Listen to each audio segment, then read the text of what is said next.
নৌসাদ সিদ্দিক ভাইজান প্রোগ্রাম করতে আসছে ভাঙড় থেকে। ভাইজানের খুব ক্ষমতা আছে, ওপর আল্লাহ আশীর্বাদ করে। এইটা পাবলিকদের আপনাদের বলছি, মা বোনেরা ঘরে ঘরে আপনাদের ঘরে ঘরে বলে দিচ্ছি, আপনারা এমনি ধরে।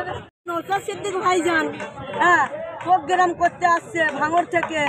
ভাইজানের খুব ক্ষমতা আছে, ওপর আল্লাহ আশীর্বাদ করে। এইটা পাবলিকদের আপনাদের বলছি, মা বোনেরা ঘরে ঘরে আপনাদের ঘরে ঘরে বলে দিচ্ছি, আপনারা এমনি ধরে। নৌসাদ সিদ্দিক ভাইজান প্রোগ্রাম করতে আসছে ভাঙড় থেকে। ভাইজানের খুব ক্ষমতা আছে, ওপর আল্লাহ আশীর্বাদ করে। এইটা পাবলিকদের আপনাদের বলছি, মা বোনেরা ঘরে ঘরে আপনাদের ঘরে ঘরে বলে দিচ্ছি, আপনারা এমনি ধরে।